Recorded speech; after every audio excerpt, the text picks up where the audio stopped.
世界简报。世界简报根据各大媒体的报道整理出内容精要，让你最快速掌握全球趋势。俄罗斯在基辅发射无人机檀木，反攻迫在眉睫。金融时报。据报道，基辅的防空系统最近几天击落了大约30架神风敢死队无人机，因为俄罗斯军队在预期的乌克兰反攻之前发动了空袭和导弹袭击。乌克兰国防部表示，在过去24小时内，全国至少有3名平民因爆炸和炮击而丧生，28人受伤。基辅市常委塔利克里琴科 Vitaly Klitschko 称这次任务是一次大规模袭击。他在推特上说，野蛮人用神风敢死队无人机对首都发动了最大规模的袭击。克里琴科说，在防空系统拦截落在住宅楼和停放汽车的无人机后，首都至少有5人受伤。俄罗斯被指控增加对乌克兰领土和克里米亚的无人机袭击，分析人士认为这是试图为春季反攻做准备。随着美国、日本和韩国的逼近，解放军被告知处于高度戒备状态。南华早报。中国人民解放军官方报纸警告说，随着美国、日本和韩国在军事上走近，中国应该处于高度戒备状态，称这将破坏该地区的安全，因为它推动更多的情报共用和海军导弹防御演习。中国军方喉舌警告说，这个三边情报共用网路将导致这些国家在该地区制造区块对抗，并将加剧的区军备竞赛，特别是日本升级其8艘宙斯盾驱逐舰以安装美国战斧巡航导弹，反映了日本军事战略的进攻性。南海与中国船只磨合后，马尼拉计划美国联合巡逻。南华早报。菲律宾和美国在南中国海的联合巡逻可能在今年晚些时候开始，高级外交官何塞·曼努埃尔·罗穆亚尔德斯说。他的评论是在美国重申其承诺保护马尼拉免受海上袭击的几天后发表的。菲律宾国防部长卡利托·加尔维斯否认与美国和澳大利亚就联合巡逻进行过任何正式讨论。上个月，中国指责菲律宾在南中国海上演了2艘海岸警卫队船只之间的险些相撞事件，以作宣传。菲律宾和北京无法就谁拥有该地区有争议的领土达成一致。印巴表现是否在上合组织峰会上抢了风头？半岛电视台。分析人士表示，印度和巴基斯坦外长最近在上海合作组织 SCO 峰会期间的交流具有表演性质。巴基斯坦外交部长比拉瓦尔·布托·扎尔达里批评印度决定取消有争议的喀什米尔地区的特殊地位，而印度外交部长苏布拉赫曼亚姆·贾尚卡尔对此表示反对，称布托·扎尔达里为恐怖主义产业的发言人。尽管峰会具有多边性质，但首脑会议的重点从区域安全问题转向邻国之间的对峙。两国在峰会期间没有举行双边会谈。据一些分析人士称，这次交流完全在预期范围内。他们说，两位外交部长更关心各自国家的国内政治。印度指责巴基斯坦支援喀什米尔叛乱分子伊斯兰马巴德否认了这一指控。中国民兵船只穿越在南海演习的印度和东盟军舰。路透社。据印度消息人士称，中国琼三沙与海上民兵的船只在南中国海进行了一次演习，印度和东盟国家的海军参加了演习。这个依靠中国当局在南中国海推进政治目标的自治组织未能挑起对抗。然而，南中国海既是倡议组织 South China Sea Chronicle Initiative 驻越南的范范博士 Van Pham 表示，演习被中断，船只被迫改变航向。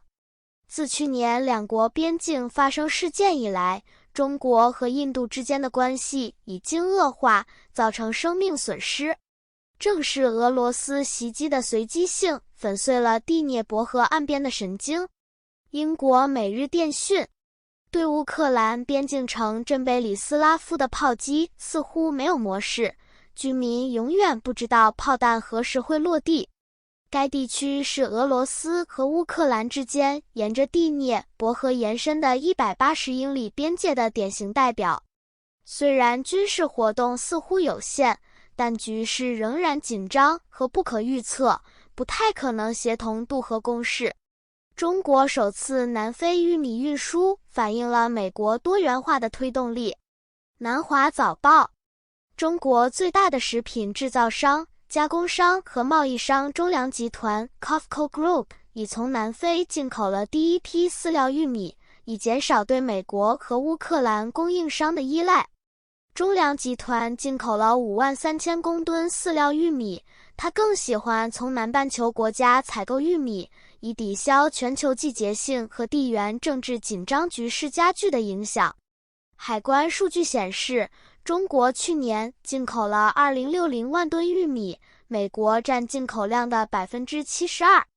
马克龙将前往德国进行国事访问，中国和能源成为焦点。法国国际广播电台，法国总统马克龙将于7月2日至4日对德国进行国事访问。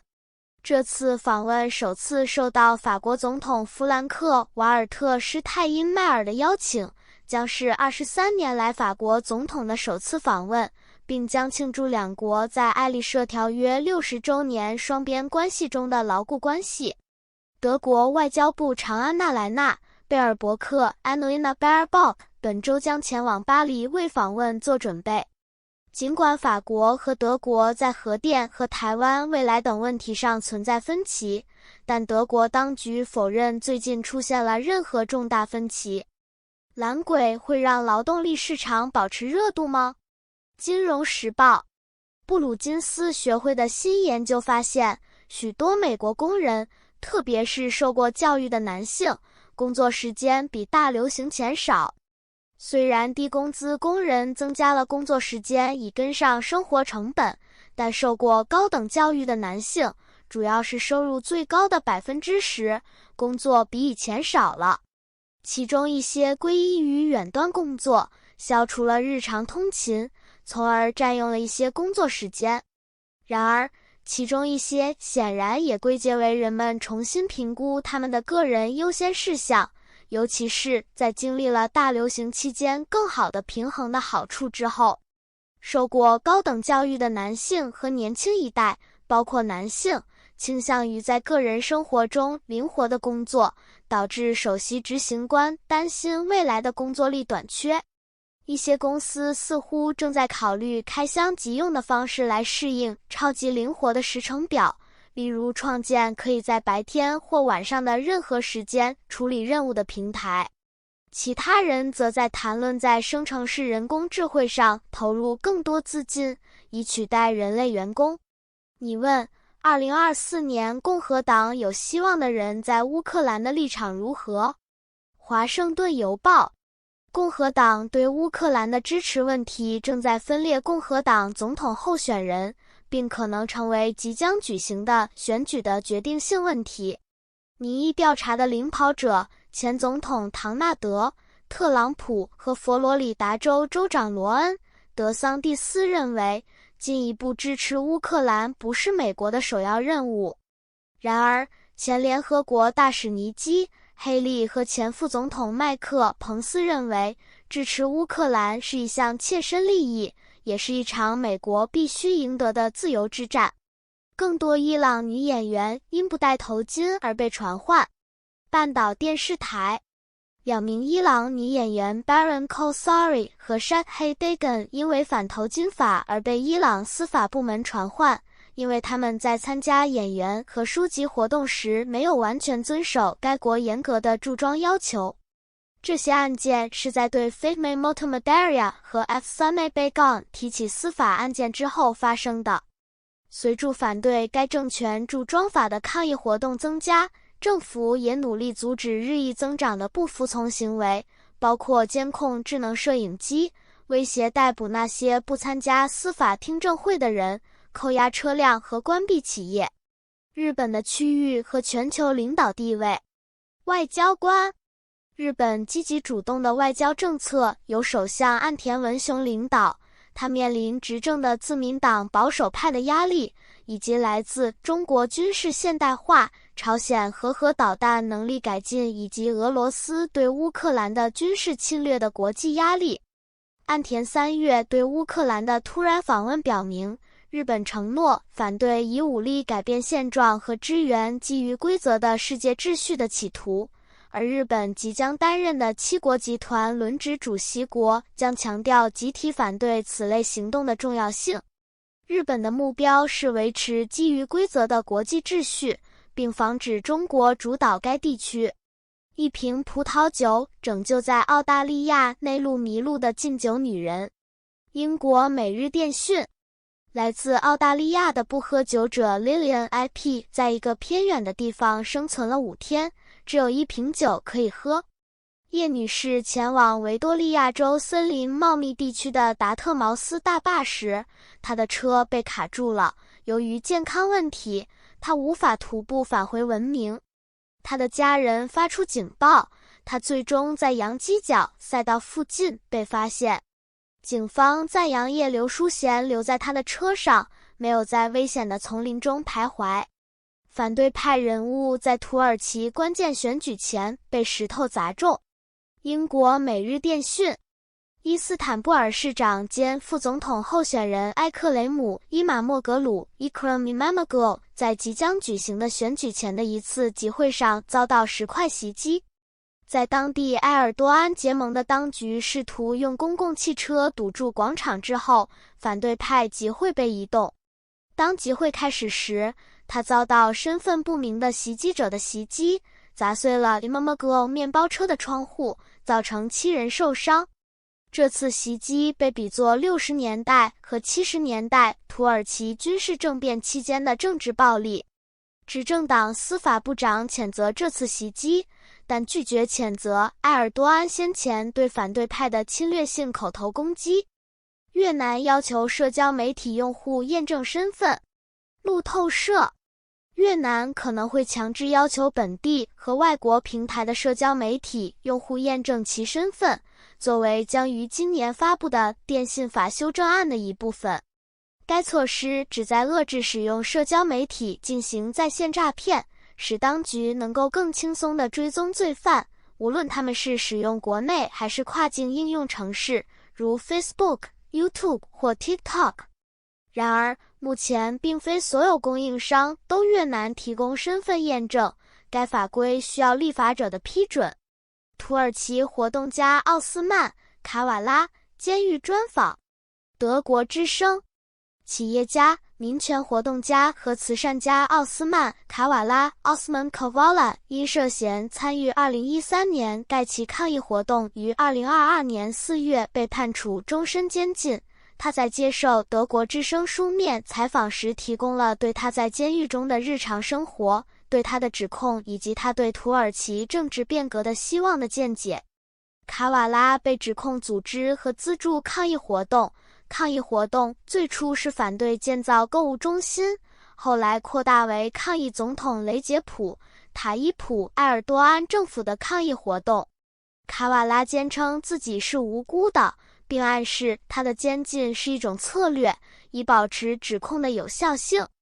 采访还表明，政府对卡瓦拉的起诉是向国内观众传达的资讯，向他们保证当局将对公民、社会活动人士和抗议运动采取严厉措施，并向司法机构表明他可以按照政府的优先事项行事。在外部，卡瓦拉的迫害说明了政府的路线，即外国势力是任何社会或政治破坏的幕后黑手。德国与其他国家和组织一道谴责对卡瓦拉的定罪，并为释放他而奔走运动。采访显示，卡瓦拉参与抗议活动是次要的，他的主要角色是反对破坏盖奇公园以建造购物中心，而不是参与抗议活动本身。他认为，土耳其东南部的文化项目促进了伊斯坦布尔和迪亚巴克尔的艺术家、作家和知识分子之间的合作，有助于建立社区之间的理解，并发展相互信任。专栏作家对特朗普的指控开始结案陈词。多伦多星报，唐纳德，特朗普应该对1996年对一名咨询专栏作家的性攻击负责，因为即使是前总统也不能凌驾于法律之上。根据律师罗伯塔·卡普兰 （Roberta Kaplan） 的说法，他在联邦民事审判中发表了第一次结案陈词。陪审员将于明天开始审议电池和诽谤法。此前，卡普兰使用前总统自己的话来陈述他的案件。卡普兰展示了特朗普10月证词的视频片段，并重播了2005年的访问好莱坞视频。其中，特朗普说名人可以在不问的情况下抓住女性的生殖器。在审判期间，义军 Carroll 说，川普在1990年代中期强奸了他。特朗普从未出庭，但否认了这些指控。乌兹别克领导人宣布在7月提前举行总统选举。半岛电视台，乌兹别克总统沙夫卡特·米尔季约耶夫 Shavkat Mirziyoyev 宣布将于7月9日提前举行选举，尽管他的第二个任期只有2年。理由是世界上正在发生尖锐而复杂的过程。选民在4月批准了宪法修正案，允许米尔季约耶夫在竞选2届，每7年举行一次选举，而不是5年。这些变化可能意味着这位65岁的总统将继续掌权到2040年。欧洲安全与合作组织表示，4月的公投并不代表该国的政治局势。世界简报，来自世界各大媒体的精要内容，让你享受总统简报般的特权，迅速掌握全球趋势。